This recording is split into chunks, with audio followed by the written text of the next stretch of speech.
Hola, buenas noches a todos. Si pueden decirme si se escucha bien, por favor. Sí, doctora, yo sí le escucho.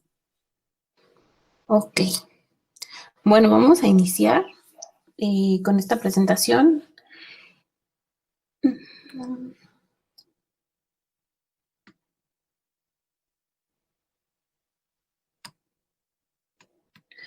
Bueno, yo soy Nadia Franco, médico legista. Les voy a hablar esta noche de feminicidio. Este es un tema que a mí me interesa mucho porque fue el tema de mi tesis. Y pues fue una cosa porque yo principalmente quería hablar para mi tesis, lo llevaba planeando desde el primer año de residencia, hacerlo sobre las personas privadas de la libertad y de la muerte en custodia en específico. Pero mientras estuve desarrollando el protocolo de investigación se me presentaron muchos obstáculos y a la mera hora tuve que cambiar por el tema que según yo estaba de moda, que fue precisamente feminicidio. Y pues de ahí me atrapó. Situación muy triste porque no es un problema que se ve de manera aislada, no es un problema que suceda aquí, sino que sucede en todo el mundo. Así pueden ser países primermundistas, tercermundistas, países con una cuestión religiosa muy arraigada, o países que no tienen esta cuestión religiosa tan arraigada, pero se presenta el mismo problema. Entonces, les voy a hablar sobre los obstáculos más grandes que se presentaron cuando yo estaba haciendo esta investigación y, bueno, por qué despertó tanto mi interés y no he podido dejar de involucrarme con este tema. Primero que nada, no es un tema que simplemente se encuentre de moda. No es un tema que sea como algo nuevo, algo que acaba de surgir. No es un problema que se dé aislado, como ya les dije, o que corresponda solo a un tipo de sociedad, a un tipo de país, a un tipo de economía. Tampoco es algo que haya surgido de la noche a la mañana. Y esto es importante hacer mucha conciencia y sensibilización porque hay muchas personas que dicen, no, pues es que el feminicidio es lo mismo que el homicidio. Matan igual a mujeres que a hombres y todos estamos expuestos a la violencia y todos corremos el riesgo de que si salimos de nuestra casa nos pase algo y ya no regresar por una muerte violenta, como es el caso de tanto de los feminicidios como de los homicidios. Pero bueno, esta situación es particular por varias cosas. Primero, y debe de nombrarse precisamente por varias cosas. Primero, porque precisamente pues no surge de la noche a la mañana, es un problema que se ha estudiado de manera antropológica y sociológica y viene desde, pues no sé, el origen de las sociedades, ¿no? Y es el resultado de una serie de circunstancias que permanecen durante mucho tiempo, como les digo, en cualquier nivel cultural, en cualquier nivel económico, y también debemos reconocer que no todas las muertes violentas de mujeres pueden ser tipificadas como un feminicidio. Para que sea tipificado como feminicidio, esta muerte violenta de mujer tiene que cubrir con ciertas características. Y legalmente se define como el asesinato de una mujer por razones de género. Y bueno, ¿qué son las razones de género? Más adelante lo vamos a ver. Aquí es importante preguntarnos como profesionales que trabajamos en este ámbito legal o en el ámbito médico, sobre todo nosotros, ¿comulgamos con esta ideología? ¿Es relevante? ¿Tengo yo que creer en el feminismo para poder, o en el feminismo y en el feminicidio para poder prestar una atención de manera integral a estas pacientes o a estas mujeres que son víctimas de violencia? Y si yo no creo, ¿puedo negarme a atenderlas? ¿Es relevante o no es relevante para mi práctica profesional? Sea cual sea el ámbito en el que nos desempeñamos nosotros, puede ser desde un consultorio hasta trabajar en un hospital de segundo o tercer nivel, independientemente de nuestra especialidad. Y bueno, el feminicidio, como ya les dije, tiene muchas particularidades y estas particularidades están bien establecidas en la ley. De hecho, pues por leyes no paramos. Hay leyes federales, locales, tratados internacionales, etcétera, en donde ya se habla y se manejan muy bien todas estas definiciones sobre el feminicidio. Y bueno, como ya les dije, comete el delito de feminicidio que prive de la vida a una mujer por razones de género.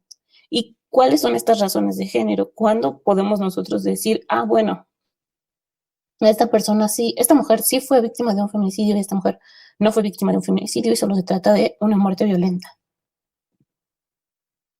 Estos 7 puntos se conocen en la ley como los supuestos normativos. Así los vamos a encontrar desglosados tanto en el Código Penal Federal y en la ley para prevenir y erradicar la violencia contra las mujeres. Y para garantizarle a las mujeres una vida libre de violencia. El primero de estos es que una vez que tenemos a la víctima, hayamos corroborado que existen antecedentes de cualquier tipo de violencia, ya sea violencia familiar, laboral, escolar, y de este sujeto, del sujeto que privó de la vida a la persona, en contra de la víctima. O sea, si ha estado sometida a una serie de violencia de manera crónica o reiterada, la muerte de esta persona puede ser clasificada como feminicidio. El segundo punto es que existan datos que establezcan que hubo amenazas relacionadas con la vida de esta mujer, acoso o lesiones del agresor contra la víctima, que haya existido entre la víctima y el agresor una relación sentimental, afectiva o de confianza, que la víctima haya sido incomunicada previamente, sea cual sea el tiempo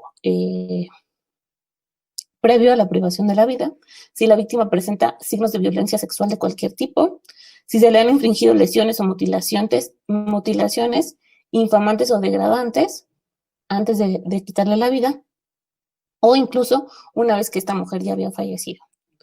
Y el último supuesto normativo es que el cuerpo de la víctima sea expuesto o exhibido en un lugar público. Y bueno, analizando de manera general todos estos 7 puntos, pues nos podemos dar cuenta que se leen muy fáciles, están muy bien definidos, pero ¿cómo vamos a comprobar todos estos datos? Sobre todo cuando las estadísticas no son confiables, porque una de dos, o no se hacen mal, y parte de esta generación de malas estadísticas es la que les corresponde establecer a los médicos en cualquier servicio de atención de cualquier nivel.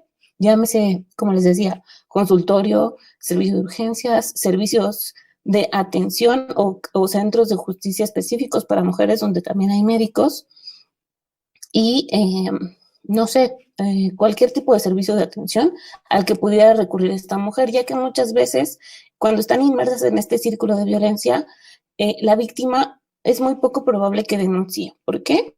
Por todo su contexto,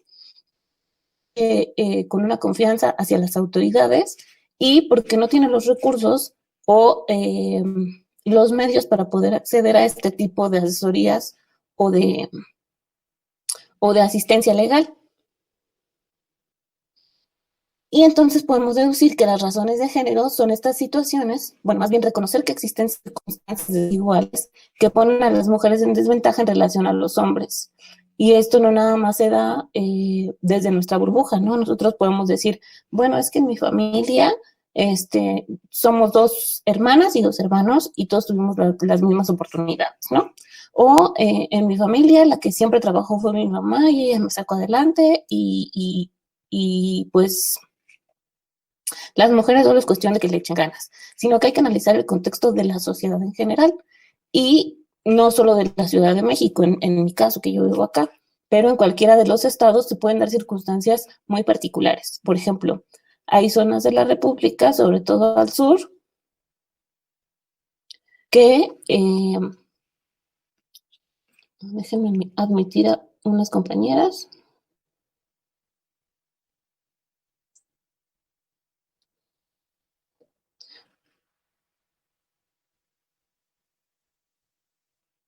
Listo. Como les decía, hay unas zonas en México que se rigen por usos y costumbres. Entonces ahí, pues los hombres son los que llevan el control de este tipo de sociedades y no nada más en las familias, sino que en los pueblos en general, ¿no? O sea, ellos son los regidores o los líderes de la comunidad etcétera. O sea, tienen un poder muy grande.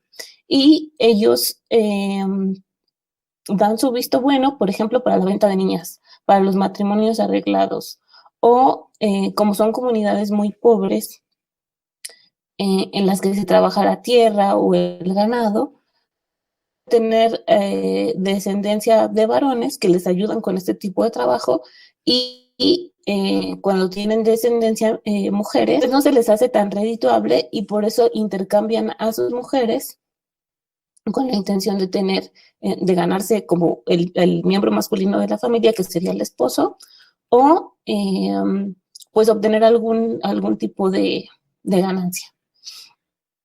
Entonces, una conocida, por ejemplo, está haciendo su servicio social en la zona de Tabasco, Campeche, y ahí nos dice que pues a las niñas las cambian hasta por cartones de cerveza. Entonces es una situación muy triste que nosotros vemos muy alejado, que podemos decir, es que eso no me va a tocar a mí, eso no sucede aquí, la situación ya está muy avanzada, eso no pasa, pero sigue pasando. Y sigue pasando con una gran intensidad o en una gran cantidad de personas que solo porque no estamos viendo no quiere decir que no suceda. Y bueno, todas estas circunstancias, como ya les decía, son socialmente aceptadas porque, toda la comunidad pues así lo acepta, porque así ha sido siempre, porque así han sido educadas las mujeres. Y ahora, si sumamos que este tipo de violencia o estas razones de género son una forma de discriminación para cualquier tipo de mujer, hay que agregarle otros supuestos por las que pueden aumentar esta discriminación o por la que su vulnerabilidad puede ser mayor. Y, por ejemplo, no es lo mismo hablar de una mujer aquí en la Ciudad de México, aunque sea de escasos recursos, que hablar de una mujer indígena que no domina el español, que presente algún tipo de discapacidad, que tenga otras cuestiones que pueden agravar esta forma de discriminación o esta desigualdad tan importante, y a eso se le conoce en el área legal como una interseccionalidad. Imagínense esta mujer que les estoy describiendo, que no domina el español, que solo habla su lengua materna, que es una lengua indígena, y se ve inmersa en una situación de violencia, ¿cómo va a poder solicitar atención médica? A menos de que los médicos, que pues sabemos que no se va a dar este caso, dominaran su lengua materna. Y no se da este caso, ¿por qué? Porque los médicos que atienden esas comunidades rurales, pues por lo general son los médicos pasantes. Y están ahí un año, y al año pues se van y llega otro, y por muy involucrado que puedas estar en la atención a este tipo de pacientes, pues obviamente no te alcanza el tiempo ni la disposición para hacer algo y cambiar este tipo de sociedades. Al contrario, muchas veces hasta los mismos compañeros pasantes se ven pues amenazados en su seguridad o en su integridad por intervenir en este tipo de conflictos dentro de estas comunidades. Y todas estas situaciones que vulneran a la mujer o a las mujeres y a las niñas son un obstáculo para que ellas puedan acceder a la justicia y a los servicios, porque también involucramos, obviamente, pues al servicio médico. Decía al principio de la presentación, pues por leyes no paramos. Desde qué años se está contemplando establecer una legislación para este tipo de problemáticas. Desde 1979-81, la ONU es la organización que es como innovadora y se presenta la Convención sobre la Eliminación de todas las formas de discriminación en contra de la mujer, lo que conocemos como la CEDAW. Y esta organización, la de las Naciones Unidas, convoca a varios países y entonces todos los estados o todos los países que están involucrados o que están asociados a esta organización firman. Entonces, ¿qué significa esto? Que se comprometen a darle cumplimiento a esta convención y nos marca pues diferentes puntos, ¿no? Erradicar las diferencias que producen una desigualdad sobre las mujeres. ¿Cuáles pueden ser estas diferencias? Pues que no se les tenga acceso a una educación, que las niñas tengan más dificultad para inscribirse a la escuela, que no dominen el español, etcétera. o la lengua que se hable y les obliguen a renunciar a sus lenguas maternas. Esto pues pasó, se aceptó, lo firmaron varios países y se comprometieron a dar resultados. En 1994, ante pues el poco avance que se tenía en todas estas medidas o en todo lo que establecía la convención, la Organización de Estados Americanos firma lo que es la Convención Interamericana para prevenir, sancionar y erradicar todas las formas de violencia contra la mujer, que se conoce como Convención de Belém do Pará. Esta se firma en Brasil, igual pertenecen o se involucran muchos países, pero pues para la firma sí, para presentar resultados, difícilmente se presentan resultados. Y entre los países que presentan menos resultados, obviamente pues está México. Y a pesar de haber sido un Estado miembro tanto en la Organización de las Naciones Unidas como en la Organización de los Estados Americanos, en el 2001, ante la falta de respuesta del Estado mexicano para investigar lo que estaba sucediendo en Ciudad Juárez, lo que se conocía como el caso de las muertas de Juárez, todas estas familias deciden iniciar un proceso en la Corte Interamericana de los Derechos Humanos. ¿Por qué? Pues porque no veían avances en la investigación de la muerte de sus hijas, porque no era una situación aislada, porque se daba cada vez más con más mujeres, repitiendo un patrón de comportamiento, un patrón entre las víctimas, que pues ya era muy fácil identificar, y pues no seguían sin dar ningún tipo de resultado.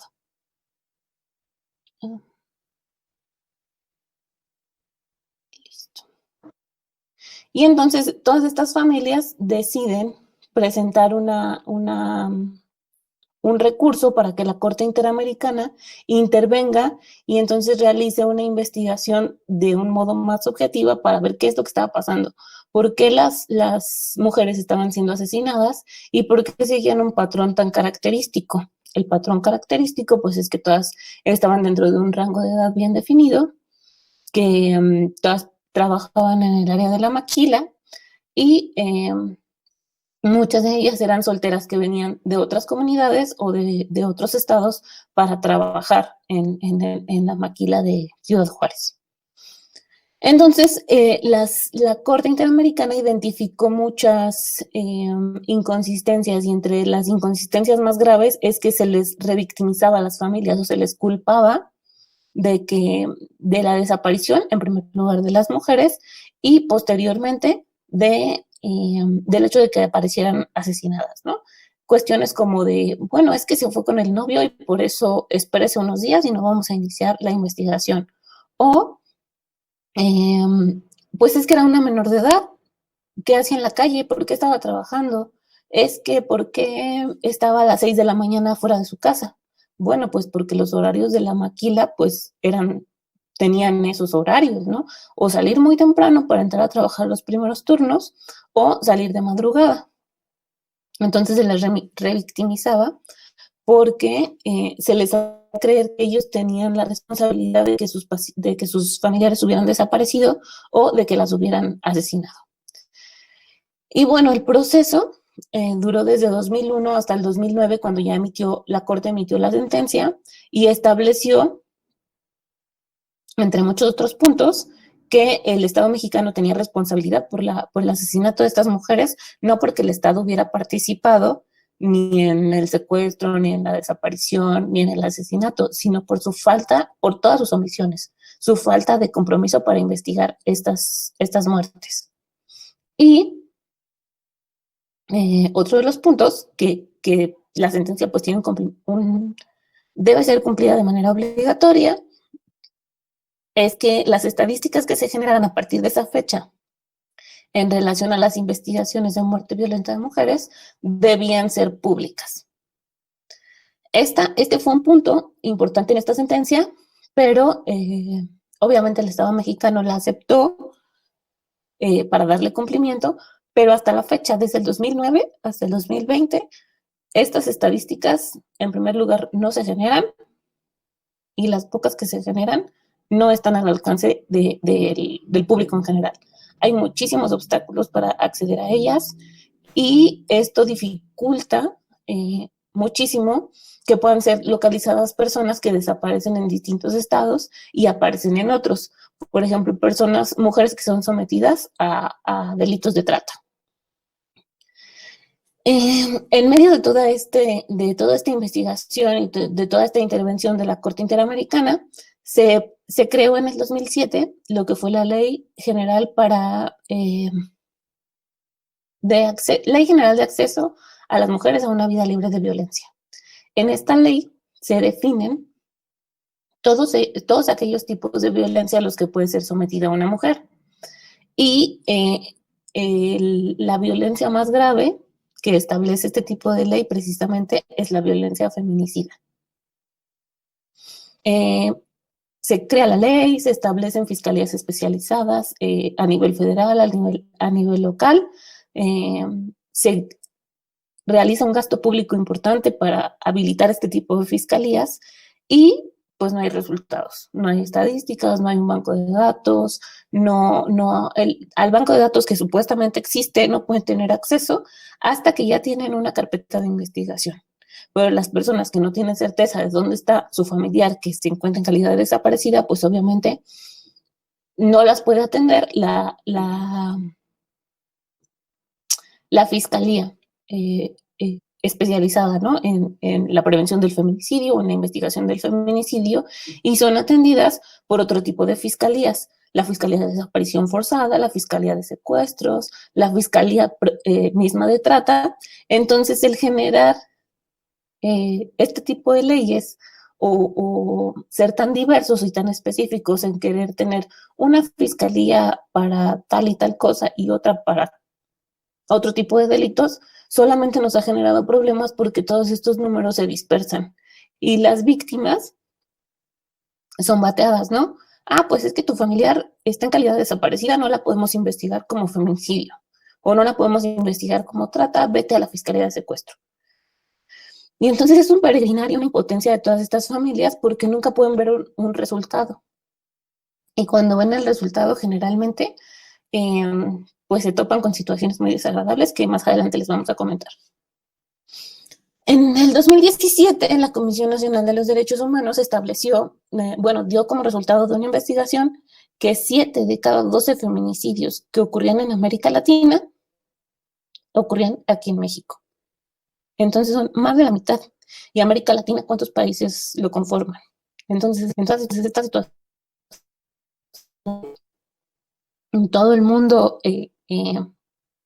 pues se indigna, pero en verdad las organizaciones que se comprometen o que pueden dar resultados y que lo han comprobado, también se topan con muchísimos obstáculos. Entre los tipos de violencia contra la mujer que establece la Ley General de Acceso, se encuentran todas estas, ¿no? La violencia psicoemocional, que va desde amenazas, insultos, ofensas, etcétera. La violencia política, violencia sexual, patrimonial, violencia económica y laboral y violencia física. Hasta ahora la que nos permite obtener información más confiable es lo que nosotros conocemos como la ENTIRE o la encuesta de la dinámica de relaciones en los hogares. A partir de ahí es como si se pueden generar todas estas estadísticas públicas, pero obviamente estas encuestas son diseñadas pues por un personal que tiene mucho conocimiento en geografía, en estadística, en sociología, pero hay ciertos aspectos legales o médico-legales que se les pueden escapar y, por ejemplo, hay mucha confusión cuando manejan términos como el de abuso sexual, cuando lo correcto sería abordarlo como violencia sexual, porque el abuso y la violación a nivel legal son 2 delitos diferentes. Y el manejarlos como abuso sexual cuando es violación también les representa un gran obstáculo a las familias o a las mujeres cuando quieren interponer una denuncia, porque pues lo que hacen los ministerios públicos o todos los agentes encargados de la investigación es decir, bueno, no, tú dices que eres violada, pero aquí la nota de tu médico dice que es abuso, o la nota de tu psicólogo dice que es abuso. Entonces no se puede. y son obstáculos tras obstáculos que las mujeres mejor terminan por abortar la misión, ¿no? Y decir, bueno, pues no, ya no sigo con la denuncia porque es desgastante, porque aparte de eso, si tienen lesiones u otro problema médico, pues le dan prioridad a otras cosas. Y es así como llegamos, o como la ley llega a determinar que el feminicidio, obviamente, pues es la expresión más grave de violencia en contra de las mujeres. Es un fenómeno global y dentro de la investigación que yo hice para mi tesis, y que pocas fuentes lo mencionan, es que la violencia feminicida se puede dar en todas las etapas de la vida de la mujer, independientemente de que sea una mujer en edad reproductiva, una mujer con cierto tipo de escolaridad, etcétera. O sea, afecta de manera preocupante diversos picos de edades. Por ejemplo, de 0 a los 5 años hay un pico muy importante y después de los 15 a los 24 años. Pero de los 24 a los 50 más o menos hay como una meseta y después vuelve a elevarse hacia edades mayores de 60 años. Otro tipo de investigaciones nos ha arrojado estos resultados. Por ejemplo, no todos los estados tienen el feminicidio tipificado como delito. Entonces, pues es un calvario para las familias porque imagínense que una mujer que desaparece, no sé, en Tlaxcala y aparece en un estado, por ejemplo, Chihuahua, que no tiene tipificado el feminicidio. ¿Qué obstáculos enfrentarán las familias para poder acreditar el delito que se cometió en contra de su hija, de su hermana, de su mamá, para acreditarlo y para lograr que si se tiene un detenido, se pueda establecer una sentencia conforme a esto? Y como ya les decía, con los supuestos normativos que tiene la ley, con los 7 puntos que revisamos al principio, pues los tipos penales son muy difíciles o imposibles de acreditar, y sobre todo cuando la cadena de errores inicia desde el principio, ¿no? Y cuando no se tiene una perspectiva de género, cuando todos estos ministerios públicos, peritos, médicos, etcétera, no están familiarizados con toda esta situación de violencia y por qué es diferente un feminicidio de un homicidio, no se logra que se acredite o que se puedan acreditar todas estas circunstancias, y entonces a lo más que se llega es calificarlo como un homicidio y pues la pena obviamente es distinta.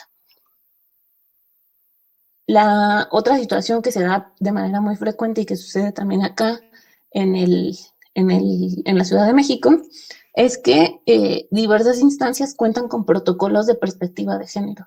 Por ejemplo, aquí hay protocolos de actuación ministerial, policial y pericial para investigación de muerte violenta de mujeres.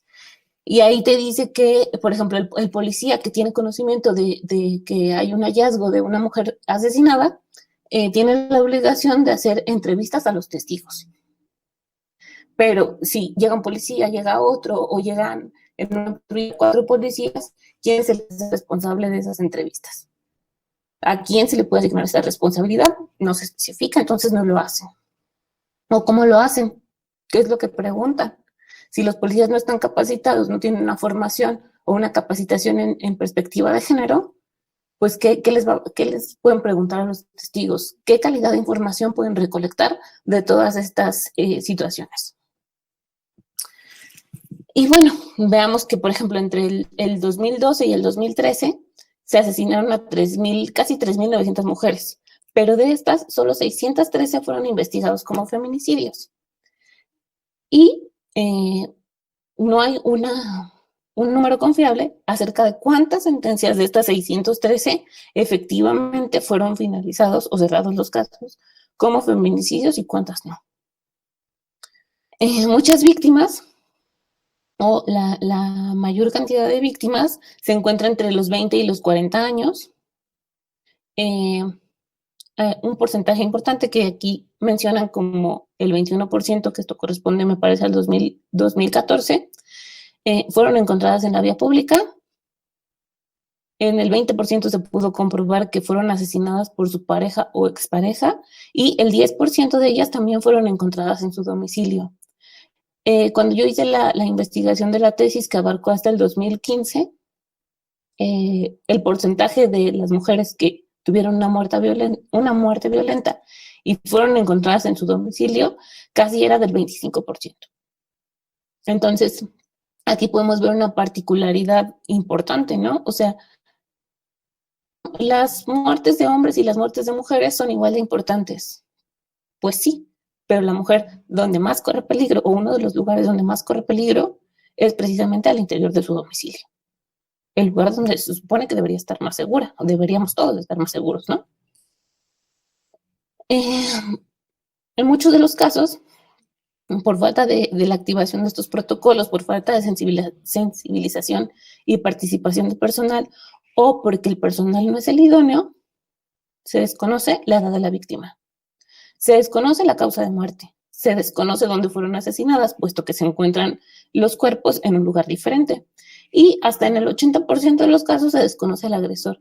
¿Pero esto por qué? Pues porque no se tienen antecedentes. No hay manera de comprobar si el cadáver de la mujer que tú estás encontrando, las lesiones, que está exhibida en la vía pública, que tiene huellas de violencia sexual, es una mujer que ha interpuesto quejas por violencia familiar, que tiene alguna denuncia en curso, que tiene alguna carpeta de investigación.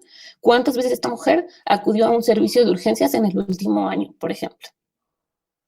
No hay manera de comprobar este tipo de estadísticas. Entonces, si hubiera un registro que nos permitiera saber que esta mujer en los últimos 12 meses ha acudido 8 veces a urgencias y las razones que la han llevado a urgencias, pues ahí podríamos establecer un vínculo importante para poder deducir si esta violencia o si este riesgo lo corría estando en su propia casa.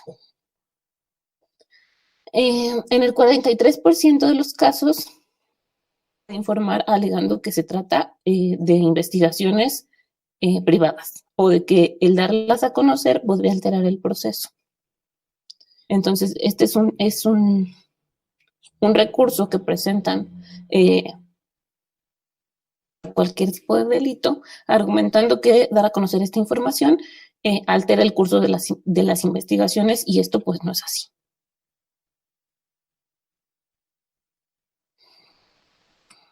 Como les comentaba, entre la gran problemática que yo encontré para hacer una tesis es que muchos de todos conocemos el formato de certificado de defunción, y ahí hay varios apartados.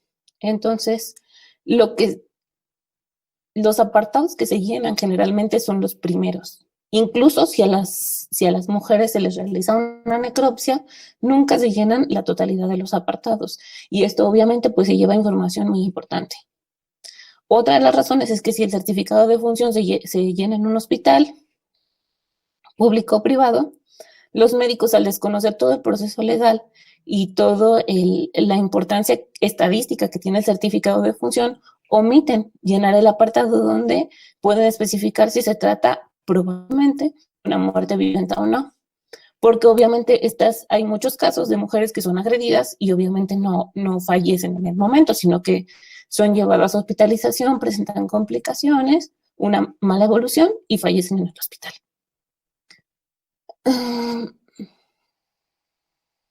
Esto, por ejemplo, se registra una causa fundamental, pero no una causa básica.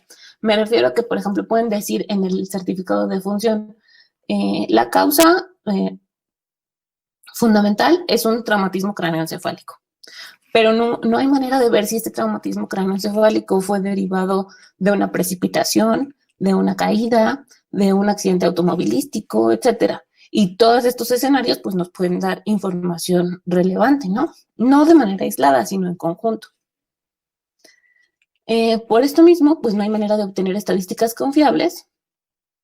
La información que yo utilicé para mi tesis la obtuve a través de solicitudes de información vía transparencia, y me mandaban al registro civil, y el registro civil contestaba, es que a mí no me toca. Al INEGI, es que yo tengo, pero solo una parte de la información. Al INCIFO, es que esa información es confidencial. no estaba pidiendo datos personales, ni nombres, ni apellidos de las víctimas. Estaba pidiendo datos estadísticos que por ley o por convenciones internacionales tendrían la obligación de hacerse públicos. Por un deficiente llenado del certificado de defunción, por la imposibilidad de verificar antecedentes, puesto que las estadísticas que existen se encuentran dispersas, y por impunidad. Este pues es el obstáculo más grande. Si no hay manera de verificar todo este tipo de información, no se puede hacer una investigación profunda, no se sanciona, y las violaciones pues a los derechos de las mujeres a tener acceso a una vida libre de violencia pues continúan. Y si continúan, ¿qué mensaje le mandan a los agresores? Esta violencia es permitida y nadie te va a sancionar y tú tienes el poder sobre tu esposa, sobre tu hermana, sobre tu mamá, y sigue cometiendo los abusos. Esta es la parte que nosotros conocemos en el certificado de defunción, y solamente se llena de manera adecuada, solamente se llena en 1 de cada 5 certificados. Las principales razones por las que omiten llenar toda esta información es porque los médicos alegan que puede ser utilizada o que no tienen manera de comprobarla, cuando no implica ninguna responsabilidad legal llenarla, puesto que en la parte posterior del certificado viene que esta información solo tiene fines estadísticos, no fines legales. Estas son unas estadísticas que encontré a finales de septiembre en relación a lo que sucedía en la Ciudad de México. Ayer, como fue el día contra la violencia contra las mujeres, se modificaron mucho estos números, pero pues es como para que se den una idea. Desde que empezó lo del confinamiento del 21 de marzo a junio, aumentaron las denuncias de violencia familiar de 17 a 28 en el periodo de junio a septiembre. Aumentan los delitos sexuales, aumentan las desapariciones y aumentan los feminicidios. Pero lo mismo, no hay manera de que nosotros podamos acceder o de que cualquier persona pueda acceder a ver por qué del total de las muertes violentas de mujeres, no sé, pongamos 100, solo 26 califican como feminicidio. ¿Qué podemos hacer nosotros durante una intervención médica? ¿O cómo podemos ayudar a ir poco a poco disminuyendo y erradicando finalmente toda esta problemática? Pues primero que nada, sensibilizarnos, porque si no conocemos algo, pues nunca lo vamos a diagnosticar como cualquier otra enfermedad. ¿Y qué es lo que nos permite prender los focos rojos? Si nosotros conocemos los factores de riesgo, podemos identificarlos. Hay muchas tesis que se han dado en relación a cuáles son los factores de riesgo, pero lo que nosotros nos puede ayudar mucho o nos puede guiar es lo que viene marcado en la norma 046, que es precisamente contra la violencia contra las mujeres. Y el identificar de manera oportuna estos factores de riesgo durante una consulta, durante una evaluación psicológica, dental, etcétera, nos puede ayudar a informar a la paciente que se encuentra en una situación de riesgo y poder brindarle herramientas a dónde puede acudir o con quién puede hablar. Hay números de emergencia, números de atención a crisis, números de atención psicológica, etcétera. Posteriormente, cuando se trata de casos más graves en los que pueden llegar pacientes presentando lesiones o alguna situación que requiere una atención de urgencia, hay casos que nosotros debemos de notificar obligatoriamente ante las autoridades. Si bien es cierto que muchos de los delitos, por ejemplo, la violación en mayores de edad, se inicia por querella, dice la ley. Entonces, solo puede proceder si la víctima está dispuesta a denunciar. Pero ahí hay como una cuestión contradictoria porque la norma dice que cada que nosotros tengamos conocimiento de una probable violación, debemos dar aviso a las autoridades. Entonces, ¿qué es lo correcto hacer en estos casos? Si nosotros sospechamos de que puede haber una violación, pues dar aviso a las autoridades, y a las autoridades llegarán, se entrevistarán con la víctima y la víctima decidirá si continúa el proceso legal o no. Pero de ninguna manera el que la víctima diga, no, pues no quiero denunciar, significa que nosotros estamos deslindándonos de responsabilidad por no notificar a las autoridades. Y otra cosa que podemos hacer es ofrecer la asesoría, como ya les dije, cuando nosotros identificamos estos factores de riesgo o bien cuando la paciente lo solicita, ¿no? Porque me ha tocado a mí, me tocó en el internado, en el servicio social, que las pacientes mismas llegaban a decir, bueno, es que mi esposo me golpea o mi papá me golpea, ¿qué puedo hacer? Y se canaliza, ofrecemos asesoría y la canalizamos a las dependencias adecuadas. Ahora bien, muchos compañeros de otras especialidades me han dicho, es que eso lo tiene que hacer el perito, es que la revisión ginecológica la tiene que hacer el perito. Es que por mucho que yo sea ginecólogo, o al contrario, ¿no? Hay ginecólogos que dicen, es que yo sí puedo hacer la revisión. Y bueno, el ginecólogo, la ginecóloga hará una revisión vaginal, una revisión de útero y anexos, etcétera. Pero, ¿qué es lo que el ginecólogo no va a hacer o no está capacitado para hacer? Una revisión de cavidad anal o de ano. Y si lo omite y ahí precisamente hay lesiones, pues entonces nos vemos en un problema, sobre todo porque el delito de violación puede ser la introducción del pene por cavidad vaginal, pero también por cavidad anal y por cavidad oral. Entonces, no cualquier médico puede ser perito, pero cualquier médico es un perito en su área. En México, la encuesta, hay un reporte de violencia feminicida que hizo el Instituto Nacional de las Mujeres y otras dependencias. Mencionan en uno de sus apartados, y esto se me hace muy, muy relevante porque pocas investigaciones de organizaciones de la sociedad civil o de instancias del gobierno se refieren hacia la atención que se da en los servicios de salud. Y este reporte pues sí lo menciona. Entonces, entrevistaron a un grupo de médicos en diferentes estados de la República y entonces estas fueron sus respuestas. ¿Usted como médico se siente suficientemente capacitado para hablar sobre violencia contra las mujeres? Y pues los números son muy buenos en apariencia, ¿no? Porque casi la mitad de los médicos dijo que sí se sentía suficientemente capacitado. Casi la mitad dijeron que se sentían suficientemente capacitados para detectar los casos de violencia intrafamiliar cuando se trata de lesiones físicas. Cuando hay una violencia psicológica, más de la mitad de los médicos dijeron que sí. Cuando se trata de violencia sexual, el 40%.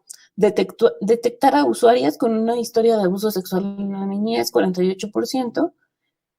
Y así, o sea, no importa qué parámetro nosotros vayamos a revisar porque los números son muy buenos. Y entonces nos preguntamos, ¿por qué si estos números son tan buenos, no se logran establecer estadísticas confiables? ¿O a dónde se va toda esta información? El mismo reporte indica que las atenciones que se dieron a mujeres por lesiones en el periodo que comprende del 2010 al 2015 se pueden clasificar tanto en violencia familiar y violencia no familiar. Y dentro de la violencia familiar es que la puede ejercer un miembro de la familia que tenga relación directa, no necesariamente sanguínea, sino que pueden ser también cuñados, primos, etc.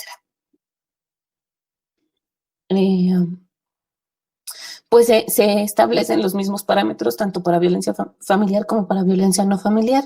Y aquí ocuparon datos que provenían tanto de consulta externa como de hospitalización, urgencias o algún servicio especializado de atención a la violencia, como pueden ser estos edificios rosas o fiscalías especializadas que tienen sus áreas médicas, pero también involucran a otros servicios. ¿Y esto por qué? Porque a lo mejor en urgencias, si llega una mujer con alguna fractura, en urgencias puede que la entrevista o el interrogatorio no sea lo suficientemente exhaustivo y pase desapercibido, pero cuando ya le solicitan la interconsulta a un traumatólogo o a un ortopedista, el ortopedista está más familiarizado que esta fractura que nos está refiriendo la mujer, que ella menciona, por ejemplo, que se dio al caer de las escaleras, pues no corresponde con la mecánica esperada. Entonces es un foco rojo y el que la detecta puede ser otro especialista o en otro servicio, no necesariamente porque haya pasado desapercibido en urgencias, quiere decir que los demás involucrados ya no tienen la responsabilidad de notificarla. Y son pues un buen número de casos.